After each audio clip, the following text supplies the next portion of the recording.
can't see it well. Hi everyone. On this edition of Sickels Storytime, I found a book called Martin MacGregor's Snowman, which is, I know you're thinking, what? It's April, but just listen to this story and you're going to see what happens. Martin MacGregor's Snowman. And it snows and it doesn't. Okay, so let's see. It was November. All Martin MacGregor wanted to do was build a snowman, but so far this season, no snow had come. I live for snowman building, said Martin MacGregor. Last year, I built the biggest snowman in the neighborhood. Martin tried making a snowman using marshmallows in his hot chocolate, but the marshmallow snowman melted too quickly and ended up as little more than a marshmallow mustache. Mom. Yeah. Let me have like this. It's actually on this side. Yeah. Even the birds look like they want some snow, he grumbled. His mom was going to the basement with the laundry. Be glad we don't have to shovel the driveway. Keep an eye on your sister for a minute. Martin MacGregor sighed. His mother did not understand. He glanced at his sister in the high chair. She didn't understand either, but as she ate her pancakes, Martin got a fabulous idea. He took out a brand new bag of flour and dumped it, whoosh, all over his syrupy sister. A snow baby, yelled Martin triumphantly. Ah, yelled his sister. Martin, yelled his mother. Not that, not town.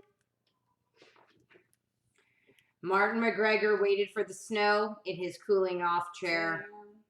In December, there was still no snow, not even for a white Christmas. One day, a light dusting barely covered the grass, but Martin MacGregor was excited anyways. He called to his dad, "If you need me, I'll be snowman. Building, building, building." Martin MacGregor piled and piled and piled the snow.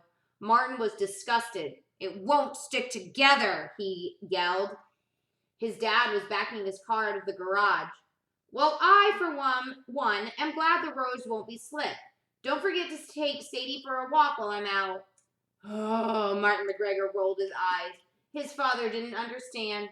He glanced at Sadie with the leash in her mouth. Sadie didn't understand either.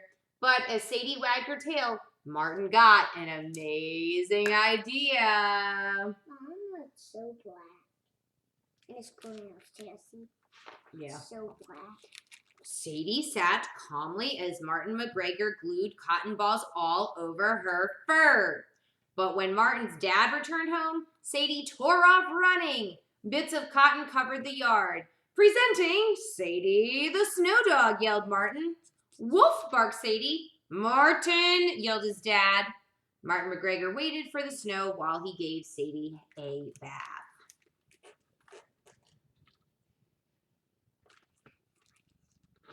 What is that noise? Wind. In January, the weather was cloudy, gray, and gloomy, but there was no what? No snow. Martin thought his mashed potatoes had possibilities, but they made little more than a mushy mess.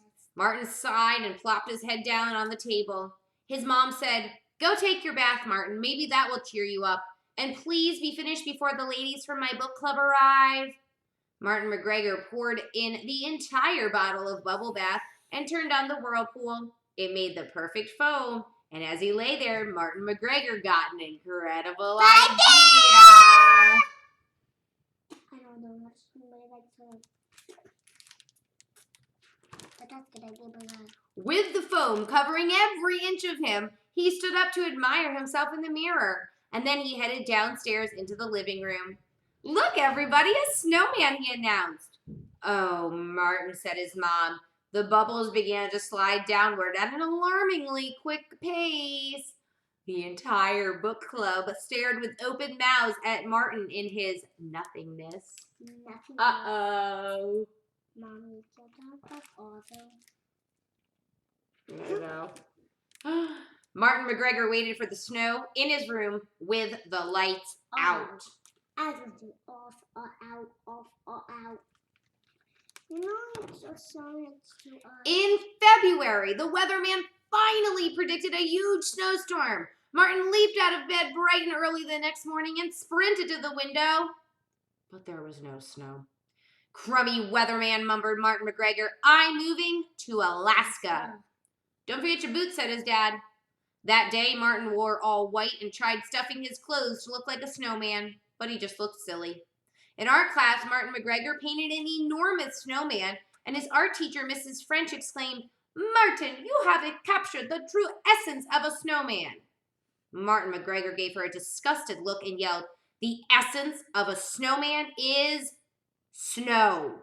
He tore up his paper and threw it on the floor. On the floor. To make Snowman, I guess. Martin MacGregor waited for the snow in the principal's office. No, it's so funny. It's black. March came. It was unusually warm. Come on, son, called Martin's dad. Help me with the yard work on this beautiful spring day. Martin MacGregor tried to make a grass man out of grass clippings and leaves, but it blew away with a gust of wind.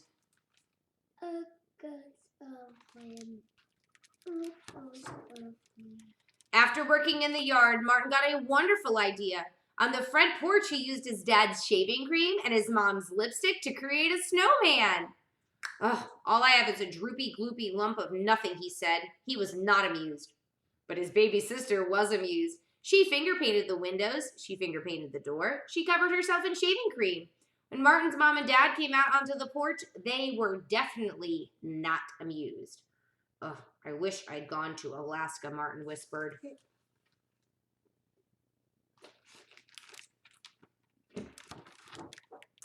Martin MacGregor had no TV for the rest of the week, and he stopped waiting for the snow. On the first day of April, Martin woke up with a jolt.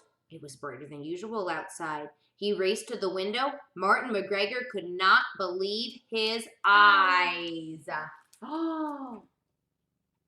I can't see it. What do we think? Sound. Everything was covered in sparkling white snow. He stared at the frozen world.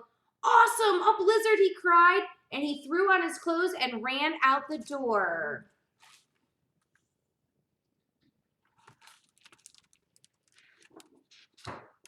School was canceled for 3 whole days, and Martin made a snowman, a snow lady, a snow boy, a snow girl, and a snow baby. His mom and dad even helped.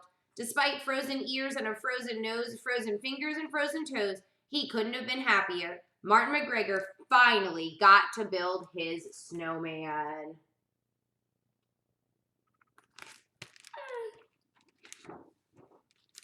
Then came May. All Martin MacGregor wanted to do was go swimming and build sandcastles. So you have to do all this stuff. So after all that waiting, then he wants to build a sandcastle. But I was just thinking about that book because it's the second day of April, and can you imagine if on top of everything it snowed? But I hope you're having a good day, and I hope you are able to get outside and enjoy this beautiful weather. Brody obviously thinks it's summertime with his tank top on, but I hope you're able to get outside and enjoy the weather, and come back tomorrow for another Sickels story time. Bye.